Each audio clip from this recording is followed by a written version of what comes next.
मुख्यमंत्री शिवराज सिंह चौहान हरदा जिले की हंडिया तहसील में बाढ़ से हुए नुकसान का जायजा लेने पहुंचे। उन्होंने इस दौरान कहा कि किसी को भी निराश होने की कोई जरूरत नहीं है।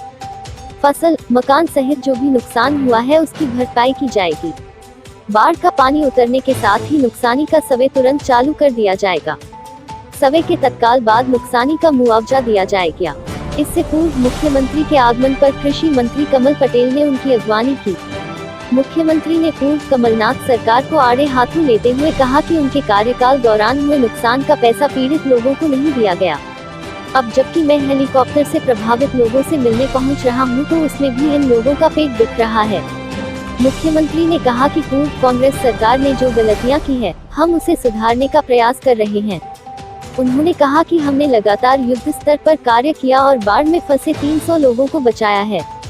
उन्होंने सेना को और सभी अधिकारी कर्मचारियों को धन्यवाद दिया, जिन्होंने इस भयंकर त्रासदी में किसी भी प्रकार की दुर्घटना नहीं होने दी। कार्यक्रम स्थल कृषि उपज मंडी में पहुंचते ही बच्चों की आवाज पर वाहन में बैठे बच्चों का अभिनंदन हाथ उठाकर किया।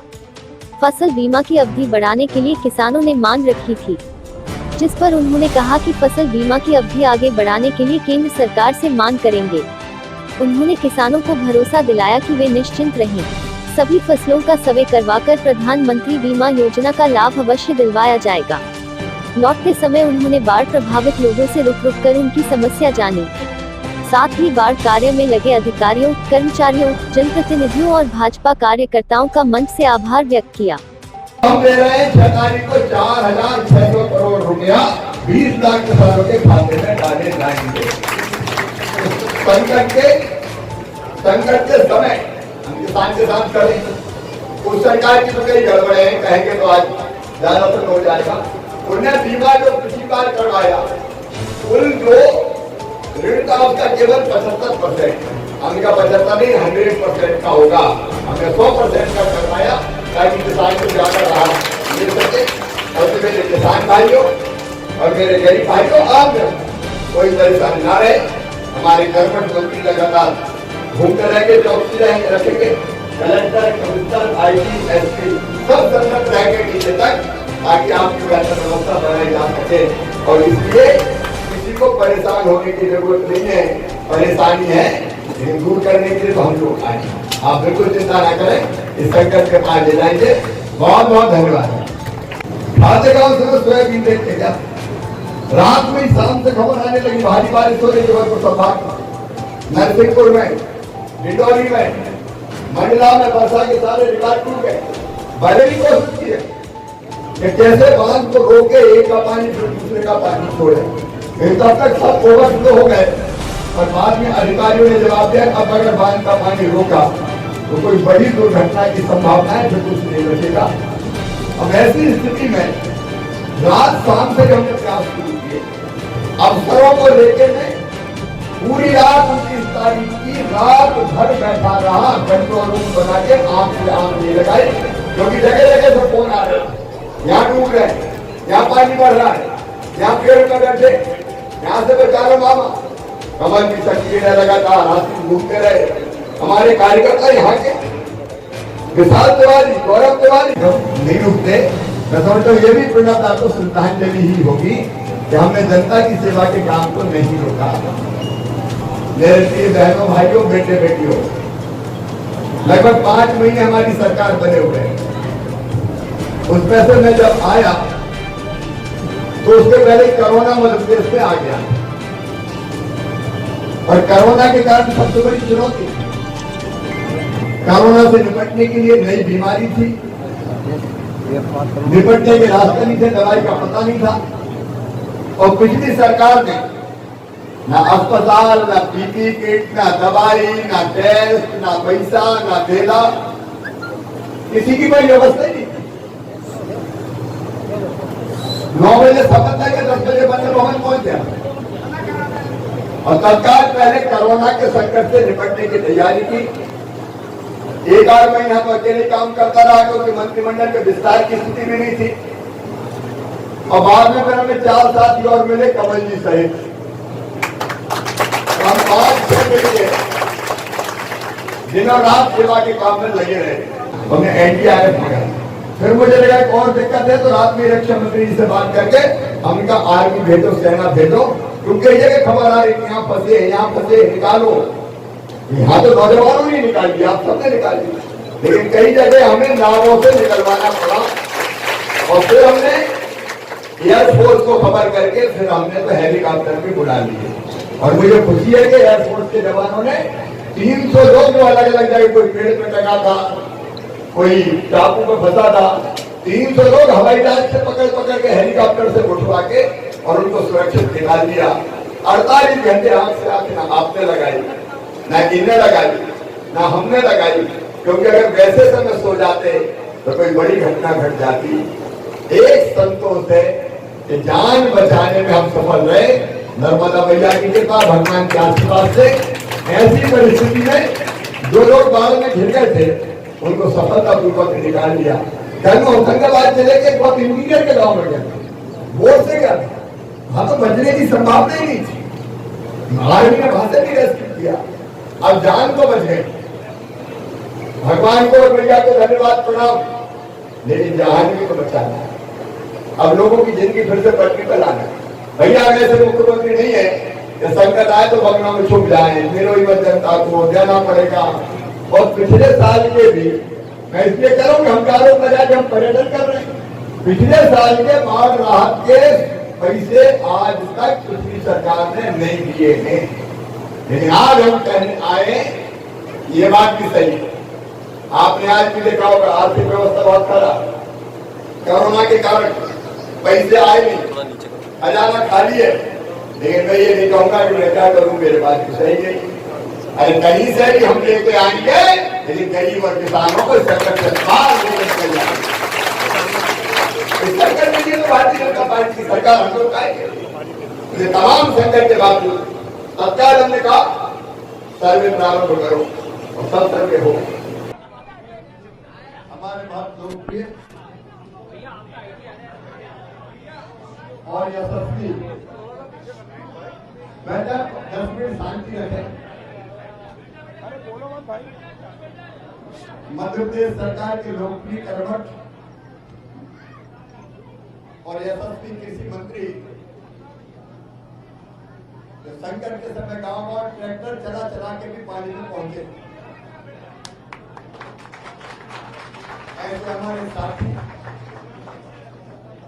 आदरणीय कमल पटेल जी, भाई आशीष जी, मनोहर भैया, हमारे अध्यक्ष अमर सिंह जी, रमेश जी, संजू जी, विजय पटेल जी, सुरेंद्र जी, सभी साथीगण और हंडिया और आसपास के मेरे बहनों भाइयों, बेटे बेटियों, सबसे पहले आज मैं भारत के पूर्व राष्ट्रपति, भारत रत्न प्रणब दा के चरणों में श्रद्धा के सुमन अर्पित करता हूं। वो देश के गौरव थे, राष्ट्रपति के रूप में भी उन्होंने जो काम किया वो अद्भुत और अभूतपूर्व था। सचमुच में तो वो देश के प्रधानमंत्री बनते जब कांग्रेस की सरकार थी, लेकिन उनकी अंदरूनी राजनीति में उसकी चर्चा नहीं करूंगा, इसके कारण वो वंचित रहे। मैं पहले उनके चरणों में श्रद्धांजलि देता हूं। लेकिन आज जो कार्यक्रम है जनता की सेवा का कार्यक्रम, गरीब किसान परेशान थे और इसलिए राजकीय शोक में उत्सव नहीं हो सकते, समारोह नहीं हो सकते, लेकिन जनता की सेवा के कार्यक्रम नहीं रुकते। मैं समझता हूँ ये भी प्रणब दा को श्रद्धांजलि ही होगी कि हमने जनता की सेवा के काम को नहीं रोका। मेरे प्रिय बहनों भाइयों, बेटे बेटियों, लगभग 5 महीने हमारी सरकार बने हुए हैं। उसमें से मैं जब आया तो उसके पहले कोरोना मध्य प्रदेश में आ गया और कोरोना के कारण सबसे बड़ी चुनौती थी, कोरोना से निपटने के लिए नई बीमारी थी, निपटने के रास्ते नहीं थे, दवाई का पता नहीं था। और पिछली सरकार ने ना अस्पताल, ना पीपी किट, ना दवाई, ना टेस्ट, ना पैसा, ना देना, किसी की कोई व्यवस्था ही नहीं थी। 9 बजे शपथ लेकर 10 बजे बंद भवन पहुंच गया। और तत्काल पहले कोरोना के संकट से निपटने की तैयारी की। एक आध महीना तो अकेले काम करता रहा क्योंकि मंत्रिमंडल के विस्तार की स्थिति भी नहीं थी। और बाद में फिर हमें 4 साथी और मिले, कमल जी सहित। हम 5-6 मिल के दिनों रात सेवा के काम में लगे रहे। अब एक तरफ कोरोना कंट्रोल कर रहे थे, फिर फसल खराब होने लगी तो वो देखने आए, और उसके बाद ये बाढ़ का संकट आ गया। मुझे लगा कि भगवान भी परीक्षा लेता है। या कई बार हम ये सोच रहे थे कि इतनी जल्दी तो हमने सोचे नहीं था कि फिर से बन जाएगी हमारी सरकार, लेकिन शायद ये कष्ट का समय आने वाला था। इसलिए परमात्मा की इच्छा थी कि इससे निपटने के लिए हम लोगों को भेज दे और हम लोग बेहतर सेवा कर सकें। कांग्रेस के मित्र में राजनीति नहीं कर रहा, लेकिन मैं आश्चर्य का 2-3 दिन से बयान दे रहे हैं कि मुख्यमंत्री कमल पटेल सरकार तो बाढ़ टूरिज्म कर रहे हैं। वो कभी घर से निकले नहीं, जनता में गए नहीं। अब हम निकल रहे हैं, उसमें भी तकलीफ हो रही है। अरे निकलते वो है जिनके दिल में तड़प होती है जनता की सेवा की, निकलते वो है जिनमें हिम्मत होती है जनता के सामने की, वो तो निकलते ही नहीं। लेकिन मैं ऐसे आरोपों की चिंता नहीं करता। हमने कोरोना को भी नियंत्रित करने का काम किया, लड़ते रहेंगे उससे। लेकिन आज मुझे कहते गर्व और खुशी है। मैंने देखा जब से कृषि मंत्री कमल पटेल बने, गांव-गांव में किसानों के बीच में मतलब भवन में बैठ के लगातार कैसे किसान कल्याण के काम हो, लोगों की तकलीफ दूर हो, दिनों रात सचेत रहते हैं, सक्रिय रहते हैं। और हम लोग जो फिर से सरकार बना के आपके बीच आए, पहला धर्म है हमारा अपनी जनता की सेवा का। पहला धर्म इसलिए सरकार, और ये जनता अगर तकलीफ में हो, हम बंगले में नहीं बैठ सकते, हम घरों में नहीं रुक सकते। और इसलिए जब खाते गाँव से सोयाबीन देख के गया, रात में ही शाम से खबर आने लगी भारी बारिश हो रही जबलपुर संभाग, नरसिंहपुर में, डिंडोरी में, मंडला में वर्षा के सारे रिकॉर्ड टूट गए। बरगी के गेट खुल गए। फिर तबाह की खबर आई, फिर मारना की खबर आई, एक कोलार की खबर आई। एक एक करके बांध ओवरफ्लो होते रहे। मैंने ये भी कोशिश की है कि कैसे बांध को रोक के एक का पानी फिर दूसरे का पानी छोड़े, लेकिन तब तक सब ओवरफ्लो हो गए। और बाद में अधिकारियों ने जवाब दिया अब अगर बांध का पानी रोका तो कोई बड़ी दुर्घटना की संभावना है, फिर कुछ नहीं बचेगा। अब ऐसी स्थिति में रात शाम से हमने प्रयास शुरू किए। अफसरों को लेकर मैं पूरी रात 29 तारीख की रात भर बैठा रहा, कंट्रोल रूम बना के, आंख से आंख नहीं लगाई, क्योंकि जगह जगह से फोन आ रहे, यहाँ डूब रहे, यहाँ पानी बढ़ रहा है, यहाँ पेड़ पे बैठे, यहाँ से बचा लो मामा। कमल भी सक्रिय रहे, लगातार आशीष घूमते रहे। हमारे कार्यकर्ता यहाँ के विशाल तिवारी, गौरव तिवारी, व्यापारी राहुल खत्री, युवा मोर्चे के अध्यक्ष, बजरंग सेना के अध्यक्ष, संघ के स्वयंसेवक, भाजपा के कार्यकर्ता, वो भी लगे रहे। लेकिन हमारे डीजीपी, हमारे chief secretary, commissioner, IG, collector, SP, police के साथी, एनडीआरएफ, और फिर मुझे लगा कि इससे काम नहीं चलना तो हमने एनडीआरएफ मंगाया। फिर मुझे लगा कि और दिक्कत है तो रात में रक्षा मंत्री जी से बात करके हमने कहा आर्मी भेजो, सेना भेजो, क्योंकि ये खबर आ रही थी यहाँ फंसे निकालो। यहाँ तो नौजवानों ने निकाल दिया, आप सबने निकाल दिया, लेकिन कई जगह हमें नावों से निकलवाना पड़ा। और फिर हमने एयरफोर्स को खबर करके फिर हमने तो हेलीकॉप्टर भी बुला लिए। और मुझे खुशी है कि एयरफोर्स के जवानों ने 300 लोग जो अलग अलग जगह, कोई पेड़ पे टंगा था, कोई टापू में फंसा था, 300 लोग हवाई जहाज से पकड़ के हेलीकॉप्टर से उठवा के और उनको सुरक्षित निकाल दिया। 48 घंटे आंख से आंख ना आपने लगाई, ना इनने लगाई, ना हमने लगाई, क्योंकि अगर वैसे समय सो जाते तो कोई बड़ी घटना घट जाती। एक संतोष है कि जान बचाने में हम सफल रहे, नर्मदा मैया की कृपा, भगवान के आशीर्वाद से। ऐसी परिस्थिति में जो लोग बाढ़ में घिर गए थे उनको सफलतापूर्वक निकाल दिया।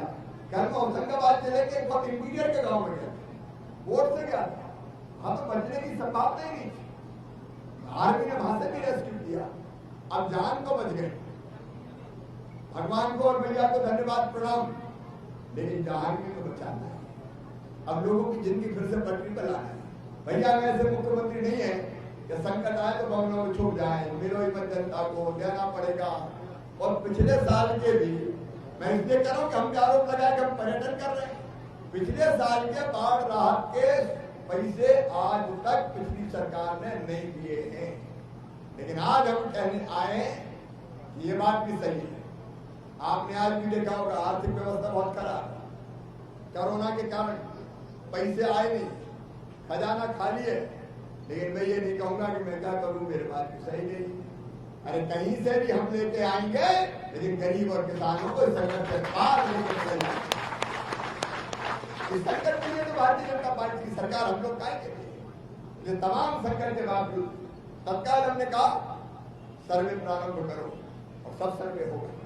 घरों का सर्वे भी हो, अनाज सड़ गया, बर्तन कपड़े खराब हो गए, अगर किसी का मकान ढह गया है, गिर गया है, गिरने की स्थिति में है, और फसल जितनी है उसका भी सर्वे होगा।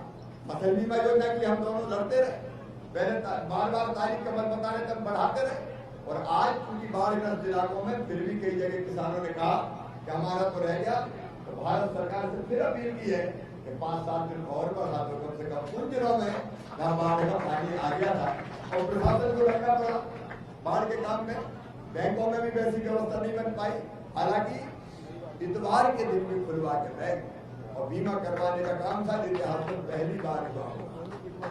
कौन पिटवा के चलो भैया चलो भैया चलो भैया, ऐसी सरकारें कभी होती है, ये फिर भी रह जाओ तो हम कोशिश करेंगे। और सुनो मेरे गरीब भाइयों भी, गरीब बहनों और भाइयों को जिनको राशन नहीं मिलता था, उनको भी परसों से राशन देना शुरू कर दिया जाएगा, 1 रुपया किलो वाली। बाढ़ में जिनके घर डूब गए थे, पानी डूब गया था, उनको तो 50 किलो राशन अलग से गेहूं चावल देंगे ही हम, ताकि इस समय के भोजन की बेहतर व्यवस्था बन जाए। और बाकी राहत भी देंगे RBC 6-4 की, किसान को RBC 6-4 की राहत भी देंगे, और फसल का सर्वे करके फसल बीमा करवा के फसल बीमा योजना का लाभ भी देंगे, और दोनों मिला के लगभग हम नुकसान की भरपाई कर देंगे। ऐसे समय किसान घर में नहीं दिया जाएगा। और 6 तारीख के लिए 25 साल के जो उन्हें दबा के बैठ गए, आते ही हमने पहले तो 2900-3100 करोड़ रुपए किसान के खाते में डाले। हाँ, और अब हम दे रहे हैं 6 तारीख को 4600 करोड़ रुपया 20 लाख किसानों के खाते में डाले जाएंगे। संकट के समय हम किसान के साथ करें। उस सरकार की तो कई गड़बड़े हैं, कहेंगे तो आज ज्यादा समय हो जाएगा।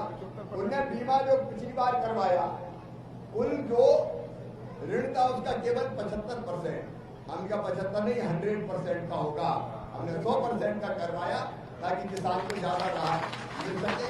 और मेरे किसान भाइयों और मेरे गरीब भाइयों, आप कोई परेशान ना रहे। हमारे कर्मठ मंत्री लगातार घूमते रहेंगे, चौकसी रखेंगे, कलेक्टर, कमिश्नर, IG, SP सब संलग्न रहेंगे नीचे तक, ताकि आपकी बेहतर व्यवस्था बनाई जा सके। और इसलिए किसी को परेशान होने की जरूरत नहीं है, परेशानी है लेकिन दूर करने के लिए तो हम लोग आए। आप बिल्कुल चिंता न करें, इस संकट के पार ले जाएंगे। बहुत बहुत धन्यवाद।